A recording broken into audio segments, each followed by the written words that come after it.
Hey hikers, Lee from Trailside Fitness. In today's video, we're going to break down training hikes and how you can use them to prepare for your next adventure. Stay tuned. So there are a few approaches to building up to this training hike. One of the more common approaches I see is hikers will say, hey, I'm going to need a 35-pound pack for my hike, so I'm going to load up my pack, I'm going to put that on, and then each week I'm going to add an extra mile to my distance. So maybe week 1 is 5 miles, week 2 is 6 miles, week 3 is 7 miles, you get the idea.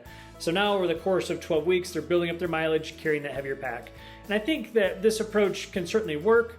I don't think it's the most comfortable. I don't think it optimizes training time that well. And I think that there are other ways we can do it that may reduce injury risk, improve comfort, and help your body adapt a little bit better. So let's take a look at this other approach. Now the approach that I favor is going to be one that increases the pack weight and the time or distance simultaneously through the course of the program.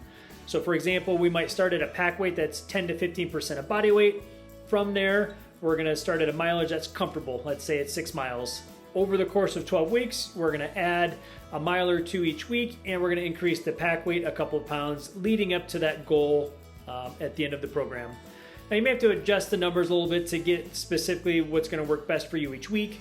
But say for example, you've got a 35-pound pack weight and you're hoping to do a 14-mile day starting out. Put that as your end goal, and then you can kind of work backward from there to get your start date. If you're a little unclear on how to do this, I actually wrote an article for Backpacker Magazine. I'm going to link that down below. It'll kind of walk you through the process, and then I'll give you an example of how to structure your training hikes in that way. So I mentioned a couple of things. I mentioned we could do it for time or we could do it for distance. And each client's a little bit different. You're probably the same. If you've got a lot of commitments at home, or maybe there's not a lot of great hikes near you, you might be doing more urban hikes and you're going to be a little bit more time-bound versus mileage-bound.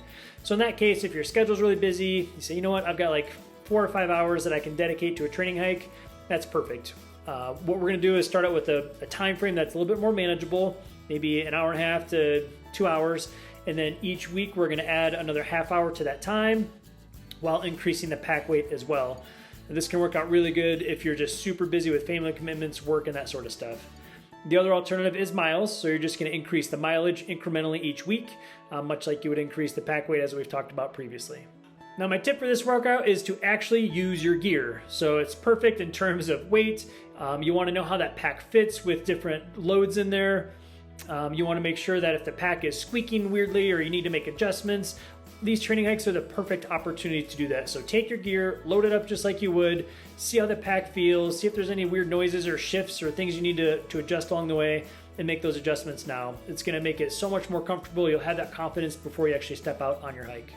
Now we also did a video on loaded pack walks, which are slightly different. That's going to be a shorter workout with an increasing pack weight, but the distance on that one is less relevant. It's a 45 to 60 minute workout. The training hikes, by contrast, are going to be much longer. We need more time on your feet with a heavier pack over all sorts of different terrain. So in terms of volume for the loaded pack walk and the training hike, they're going to be quite different.